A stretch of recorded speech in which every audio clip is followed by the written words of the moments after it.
Satu negara berhutang lebih 8.000 triliun, satu lagi berhutang hanya lebih 1 triliun. Baca angka-angka itu sekali lagi, 8.000 triliun berbanding 1 triliun. Pada pandangan pertama, ini kelihatan seperti perbandingan yang jelas. Satu negara nampak seperti tenggelam dalam hutang. Satu lagi kelihatan hampir bebas hutang. Kebanyakan orang rasa mereka sudah tahu siapa yang bermasalah di sini. Tetapi andaian itu adalah di mana kesilapan sebenar bermula. Karena apabila Anda benar-benar memahami bagaimana hutang negara berfungsi, bagaimana ahli ekonomi mengukurnya, bagaimana pasaran menilainya, dan bagaimana kerajaan menggunakannya, gambaran itu berubah sepenuhnya. Dan menjelang akhir video ini, Anda akan melihat kedua-dua negara ini dalam perspektif yang sama sekali berbeza. Ini adalah kisah hutang Indonesia berbanding hutang Malaysia, dan hampir semua yang Anda dengar mengenainya terlepas pandang perkara yang paling penting. Sekarang, sebelum kita pergi lebih jauh, saya ingin mengakui sesuatu. Video ekonomi mempunyai reputasi sebagai membosankan. Kiring. Jenis kandungan yang orang klik keluar selepas 30 saat, tetapi Anda masih di sini, dan itu memberitahu saya sesuatu tentang Anda tidak mencari drama. Anda tidak mencari seseorang untuk memberitahu Anda negara mana yang lebih baik atau lebih teruk. Anda ingin benar-benar memahami apa yang sedang berlaku. Itu jarang berlaku jika itu kedengaran seperti Anda. Jika Anda menghargai kejelasan berbanding clickbait, pertimbangkan untuk subscribe saluran ini. Kami membedah topik geopolitik dan ekonomi yang kompleks dengan cara yang menghormati kecerdasan Anda, tiada gembar-gembur. Tiada nationalism. Hanya pemahaman. Sekarang, mari kita masuk ke cerita sebenar. Inilah masalah dengan cara kebanyakan orang membincangkan hutang negara. Mereka melihat angka mentah. Hutang kerajaan Indonesia berada pada kira-kira 8.500 triliun rupiah. Angka itu kedengaran sangat besar. Ia hampir tidak dapat difahami. Hutang kerajaan Malaysia adalah sekitar 1,5 triliun ringgit. Masih besar, tetapi berbanding dengan angka Indonesia, ia kelihatan hampir boleh diuruskan. Jadi kesimpulan yang natural ialah, Indonesia pasti dalam masalah serius, tetapi inilah yang kebanyakan orang terlepas pandang. Kedua-dua angka itu dalam mata wang yang sama sekali berbeza, dan walaupun Anda menukar kedua-duanya kepada dolar AS, Anda masih akan membuat kesilapan asas dalam cara Anda berpikir tentang hutang, karena hutang sesebuah negara, dengan sendirinya, tidak memberitahu Anda hampir apa. Apa yang penting ialah konteks. Fikir dengan cara ini, jika saya beritahu Anda seseorang berhutang $500.000, reaksi pertama Anda mungkin bimbang. Itu banyak uang, tetapi bagaimana jika saya beritahu Anda orang itu memperolehi $2 juta setahun? Tiba-tiba, hutang itu kelihatan sangat berbeza. Sekarang bagaimana jika orang lain berhutang hanya $50.000, tetapi dia hanya memperolehi $60.000 setahun dan tiada simpanan? Siapa yang sebenarnya dalam kedudukan yang lebih kukuh? Ini adalah perspektif yang perlu kita gunakan untuk Indonesia dan Malaysia. Soalan utama bukan siapa yang berhutang lebih banyak, ia adalah ini. Negara mana yang sebenarnya dalam kedudukan lebih kukuh untuk menguruskan hutangnya, dan mengapa? Itulah yang akan kita jawab. Sebelum kita mendalami data, mari pastikan kita semua berpikir tentang hutang dengan cara yang betul. Karena hutang bukan sesuatu yang buruk secara semula jadi. Ini mungkin kedengaran bertentangan dengan logik. Kita sering diajar bahwa hutang adalah berbahaya. Bahwa Anda harus mengelakkannya bila-bila mungkin, dan untuk individu, dalam banyak kes, itu benar, tetapi untuk negara, pengiraannya berbeza. Biar saya berikan Anda satu analogi. Bayangkan dua keluarga. Keluarga pertama mengambil pinjaman untuk membeli kereta mewah baru. Ia mahal. Ia kelihatan mengagumkan. Tetapi kereta itu kehilangan nilai setiap tahun. Ia tidak menjana sebarang pendapatan. Ia semata-mata perbelanjaan penggunaan. Keluarga kedua mengambil pinjaman dengan size yang sama. Tetapi mereka menggunakannya untuk membeli peralatan untuk perniagaan. Perniagaan itu menjana pendapatan setiap bulan. Lama-kelamaan, perniagaan itu membayar balik pinjaman, dan terus menjana keuntungan untuk tahun-tahun selepas itu. Kedua-dua keluarga mempunyai jumlah hutang yang sama. Tetapi satu keluarga sedang membina kekayaan. Satu lagi sedang membelanjakannya. Perbezaan ini, antara hutang produktif dan hutang penggunaan, adalah sangat kritikal apabila menganalisis negara. Apabila kerajaan meminjam uang untuk membina jalan raya, pelabuhan, loji jana kuasa, dan sekolah, hutang itu boleh menjana pulangan ekonomi selama berdekat-dekat. Ia mencipta pekerjaan. Ia membolehkan perniagaan berkembang.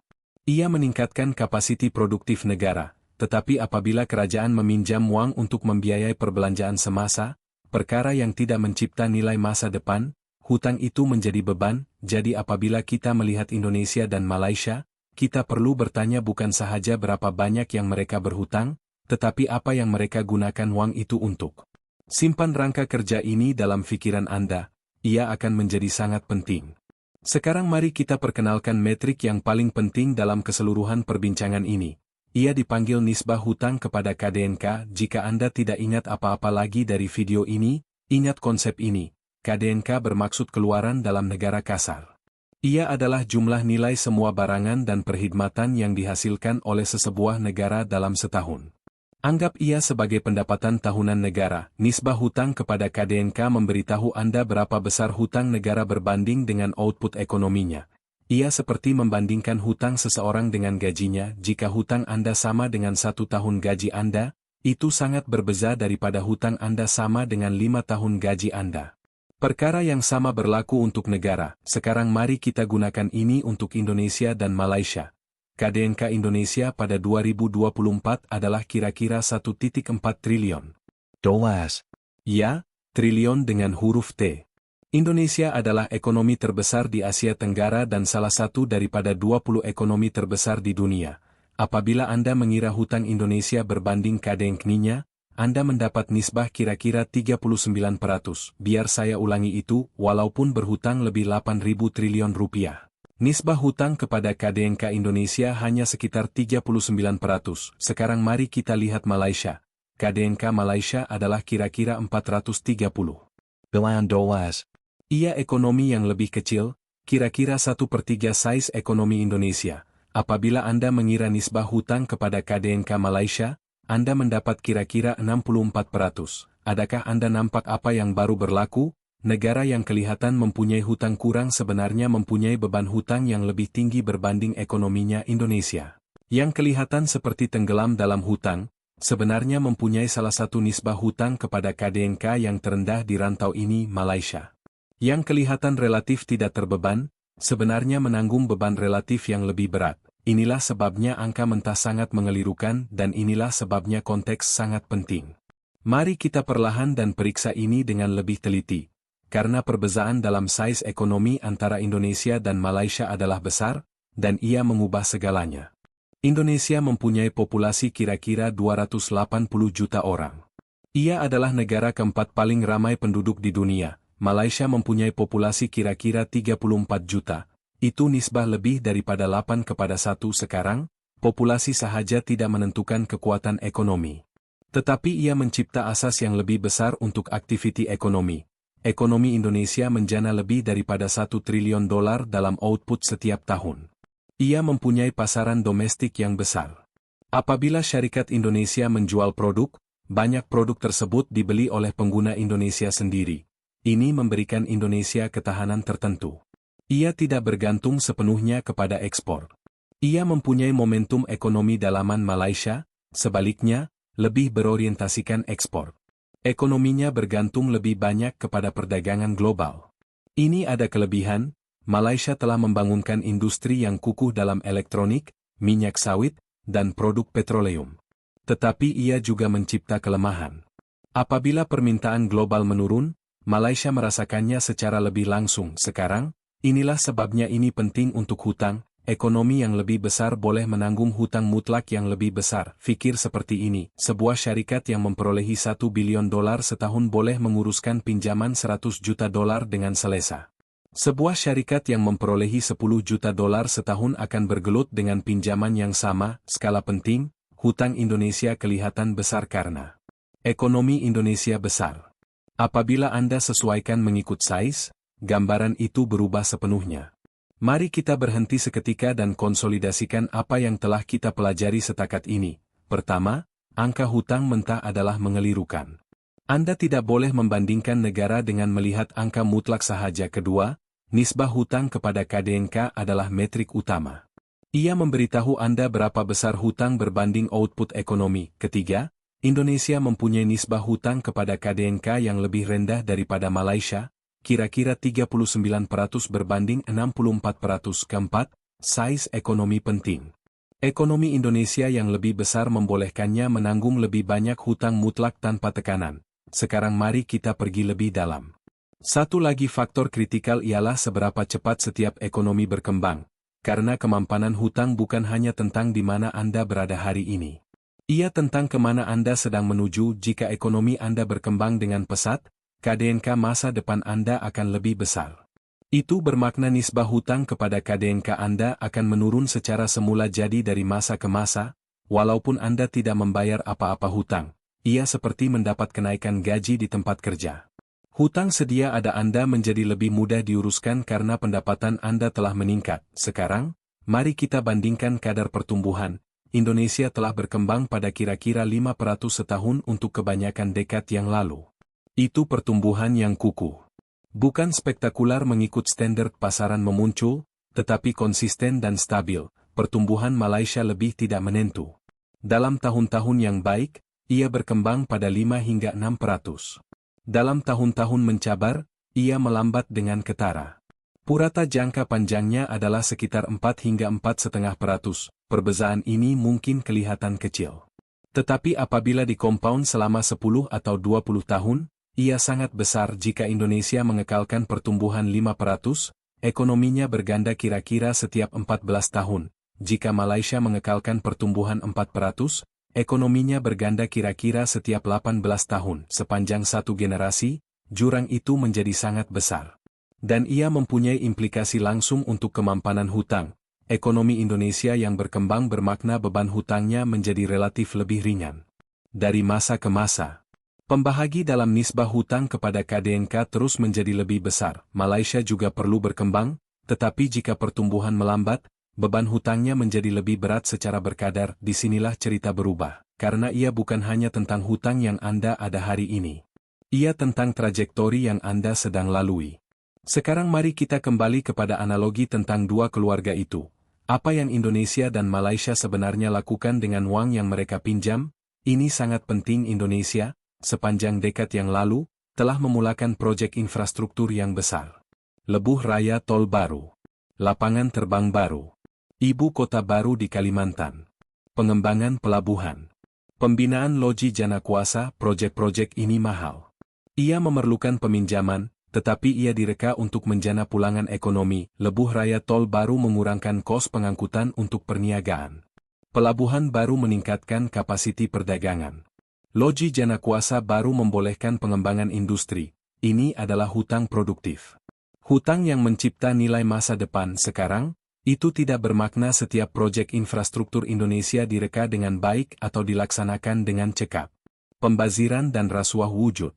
Bukan setiap proyek memberikan pulangan yang dijanjikan, tetapi orientasi perbelanjaan adalah ke arah pelaburan Malaysia. Sementara itu, menghadapi situasi yang lebih rumit, sebahagian besar perbelanjaan kerajaan Malaysia pergi kepada subsidi. Subsidi bahan api, subsidi makanan, bantuan tunai. Dasar-dasar ini mempunyai manfaat sosial.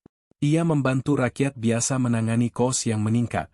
Ia menyediakan jaringan keselamatan, tetapi ia tidak membina kapasiti produktif masa depan. Apabila kerajaan memberi subsidi bahan api, uang itu digunakan dengan serta-merta. Ia tidak mencipta jalan raya. Ia tidak membina kilang. Ia tidak menjana pulangan masa depan. Sekarang, disinilah cerita menjadi lebih bernuansa. Saya tidak mengatakan subsidi itu buruk.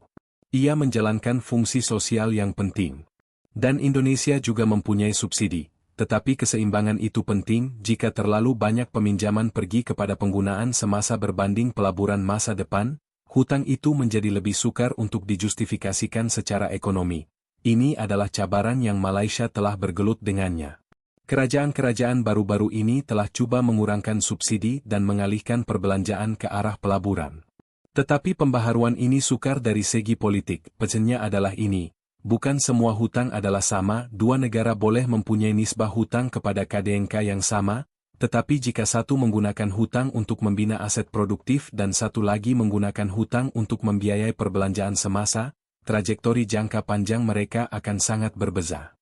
Mari kita konsolidasikan sekali lagi. Kita kini telah meliputi 3 lapisan konteks tambahan. Pertama, kadar pertumbuhan penting. Pertumbuhan konsisten 5% Indonesia menjadikan beban hutangnya lebih ringan dari masa ke masa. Kedua, apa yang Anda belanjakan hutang itu penting. Hutang produktif, infrastruktur, pelaburan, mencipta pulangan masa depan. Hutang penggunaan tidak. Ketiga, Malaysia menghadapi tekanan daripada perbelanjaan subsidi, yang mengahadkan berapa banyak ia boleh melabur dalam proyek yang menjana pertumbuhan. Sekarang bahagian ini penting. Kita akan melihat sesuatu yang sering terlepas pandang, dari mana hutang itu datang. Bukan semua hutang dicipta sama, dan bukan hanya karena cara ia dibelanjakan, dari mana uang itu datang juga penting. Hutang kerajaan boleh datang dari dua sumber utama. Hutang domestik adalah uang yang dipinjam dari dalam negara. Kerajaan mengeluarkan bon, dan bank tempatan, dana pencen, syarikat insurans, dan rakyat membelinya. Hutang luar adalah uang yang dipinjam dari luar negara. Pelabur asing, bank antarabangsa, atau kerajaan asing meminjamkan uang, biasanya dalam mata uang asing seperti dolar AS atau euro. Perbezaan ini sangat kritikal. Hutang domestik secara amnya lebih selamat untuk negara menguruskannya. Mengapa? Karena ia dihutang dalam mata uang tempatan. Jika Indonesia berhutang uang kepada pemegang bon Indonesia dalam rupiah, kerajaan mempunyai lebih banyak fleksibiliti. Dalam krisis, bank pusat boleh mencetak lebih banyak rupiah untuk menguruskan situasi. Ini tidak ideal, ia boleh menyebabkan inflasi, tetapi ia memberikan pilihan. Hutang luar lebih berisiko. Jika Indonesia berhutang uang dalam dolar AS kepada pemberi pinjaman asing, ia mesti memperolehi dolar AS untuk membayar balik hutang itu. Itu bermakna ia terdedah kepada pergerakan kadar pertukaran. Jika rupiah melemah berbanding dolar, hutang menjadi lebih mahal untuk diservis, walaupun jumlahnya tidak berubah. Sekarang, mari kita lihat kedua-dua negara. Indonesia telah berusaha untuk mengurangkan pergantungannya kepada hutang luar. Kira-kira 70% hutang kerajaan Indonesia kini dipegang secara domestik. Hutang mata uang asing telah menurun sebagai bahagian daripada jumlah keseluruhan. Ini adalah strategi yang disengajakan. Ia mengurangkan kelemahan kepada kejutan mata uang dan ketidakstabilan keuangan global. Malaysia mempunyai profil yang serupa. Kebanyakan hutang kerajaan Malaysia juga dipegang secara domestik, kira-kira 75% atau lebih. Kedua-dua negara telah belajar dari krisis lalu. Krisis keuangan Asia 1997 memusnahkan rantau ini sebahagiannya karena pergantungan berlebihan kepada hutang mata uang asing. Apabila mata uang runtuh, beban hutang meledak. Kedua-dua negara tidak mahu mengulangi pengalaman itu. Jadi pada metrik ini, kedua-dua Indonesia dan Malaysia berada dalam kedudukan yang agak baik. Kedua-duanya tidak terdedah secara berbahaya kepada hutang luar, tetapi disinilah perbezaan halus muncul. Ringgit Malaysia telah berada di bawah tekanan dalam beberapa tahun kebelakangan ini. Mata uang itu telah melemah berbanding dolar AS.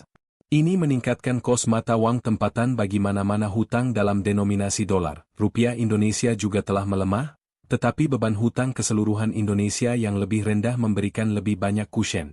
Kesan mata uang adalah sesuatu yang kedua-dua negara mesti pantau dengan teliti. Ini adalah satu lagi lapisan yang kebanyakan orang tidak pertimbangkan. Ia bukan hanya tentang berapa banyak yang Anda berhutang.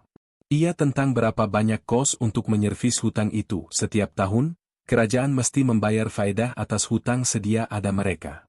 Ini dipanggil servis hutang. Jika sebahagian besar hasil kerajaan pergi kepada pembayaran faedah, terdapat kurang uang yang tersedia untuk segala-galanya yang lain, penjagaan kesehatan, pendidikan, infrastruktur, pertahanan. Disinilah fleksibiliti fiskal masuk. Negara dengan kos faedah yang rendah mempunyai ruang untuk bertindak balas kepada krisis. Ia boleh meningkatkan perbelanjaan apabila diperlukan. Ia boleh melabur dalam pertumbuhan. Negara dengan kos faedah yang tinggi adalah terhad. Setiap kitaran budget menjadi perjuangan antara menyervis hutang dan membiayai keutamaan. Sekarang, mari kita bandingkan. Pembayaran faedah Indonesia mengambil kira-kira 14 hingga 16% daripada hasil kerajaan. Itu ketara, tetapi boleh diuruskan. Kerajaan masih mempunyai fleksibiliti. Pembayaran faedah Malaysia adalah lebih tinggi secara berkadar, kira-kira 17 hingga 19% daripada hasil dalam beberapa tahun kebelakangan ini. Ini mencerminkan beban hutang keseluruhan yang lebih tinggi. Pada pandangan pertama ini kelihatan buruk, sehingga Anda melihat ini, Malaysia mendapat manfaat daripada kos peminjaman yang agak rendah. Karena Malaysia mempunyai institusi yang kukuh dan pasaran bond yang maju, ia boleh meminjam pada kadar faedah yang lebih rendah daripada banyak pasaran memuncul. Kos peminjaman Indonesia secara historis sedikit lebih tinggi. Premium risiko pasaran memuncul mempengaruhi kadar di mana Indonesia boleh meminjam.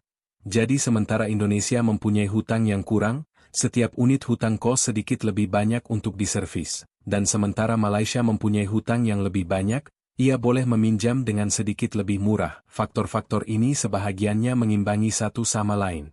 Kedua-dua negara tidak berada dalam krisis hutang. Kedua-duanya tidak menghadapi kemungkinan yang akan berlaku. Tetapi kedua-duanya mesti menguruskan dinamik ini dengan teliti.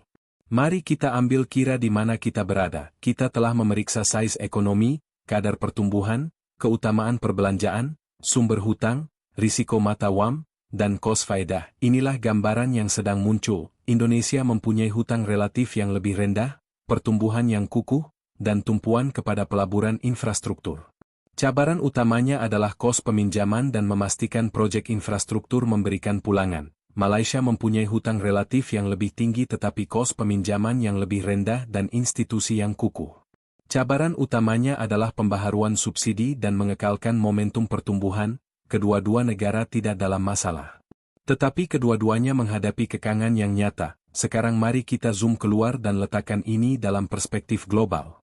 Salah satu kesilapan yang orang buat apabila menganalisis hutang adalah melihat negara secara terasing. Mari kita bandingkan Indonesia dan Malaysia dengan beberapa penanda aras global. Amerika Syarikat, ekonomi terbesar di dunia, mempunyai nisbah hutang kepada KDNK kira-kira 120%. Ya, Anda membaca itu dengan betul. AS berhutang lebih daripada keseluruhan output ekonomi tahunannya. Jepun lebih dramatik lagi. Nisbah hutang kepada KDNK Jepun melebihi 260%. Sekarang, bagaimana negara-negara ini masih berfungsi? Bagaimana Jepun tidak berada dalam krisis? Jawabannya rumit, tetapi beberapa faktor penting. Pertama, kedua-dua negara meminjam terutamanya dalam mata wang mereka sendiri. AS meminjam dalam dolar. Jepun meminjam dalam yen. Ini memberikan mereka fleksibilitas yang besar. Kedua, kedua-duanya mempunyai pasaran bond domestik yang mendalam. Hutang kerajaan Jepun kebanyakannya dipegang oleh institusi dan rakyat Jepun. Mereka meminjamkan kepada diri sendiri. Ketiga, kedua-dua negara mempunyai institusi yang kukuh dan rekod prestasi yang panjang. Pelabur percaya bahwa mereka akan dibayar balik. Sekarang, saya tidak mencadangkan Indonesia atau Malaysia harus menyasarkan tahap hutang Jepun atau Amerika. Negara-negara itu mempunyai keadaan unik yang tidak dapat diterjemahkan secara langsung, tetapi poinnya adalah ini. Hutang tinggi tidak bermakna kegagalan secara otomatik. Apa yang penting adalah konteks. Bolehkah Anda menyervis hutang? Bolehkah Anda mengekalkan pertumbuhan? Adakah Anda mempunyai fleksibilitas fiskal?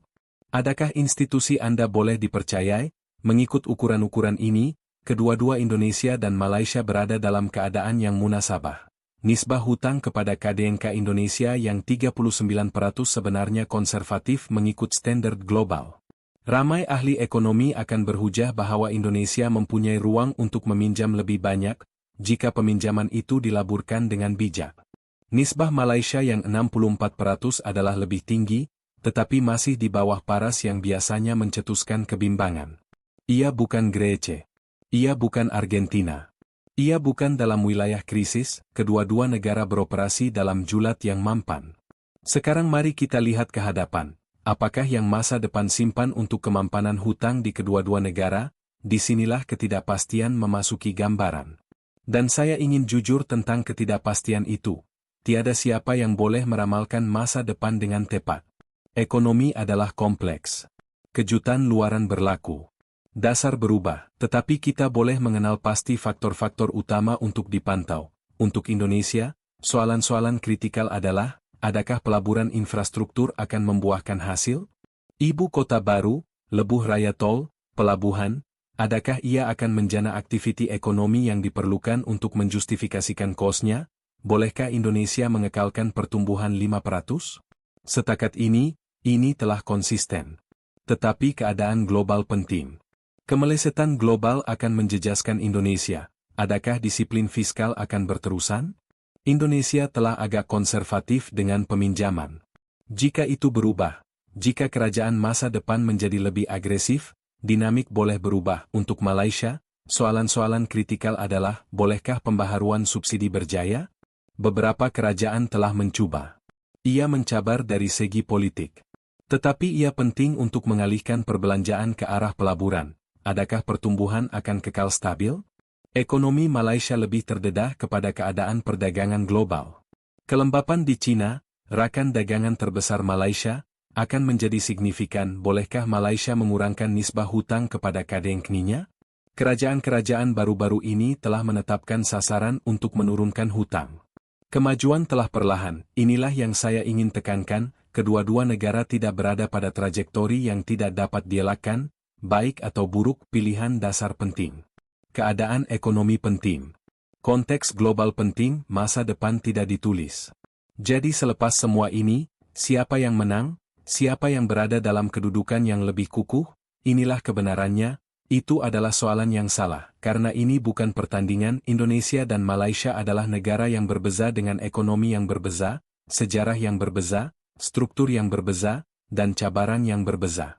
Indonesia mempunyai hutang relatif yang lebih rendah, pertumbuhan yang lebih kukuh, dan pasaran domestik yang besar.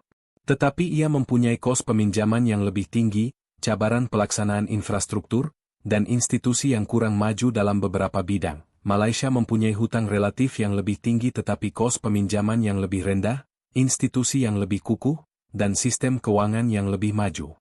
Tetapi ia dikekang oleh subsidi, lebih terdedah kepada perdagangan global, dan menghadapi tekanan demografi. Kedua-dua negara tidak menang. Kedua-dua negara tidak kalah. Kedua-duanya menguruskan realiti ekonomi yang kompleks dengan tahap kejayaan yang berbeza-beza, dan inilah pandangan sebenar. Soalan yang penting bukan berapa banyak hutang yang negara ada.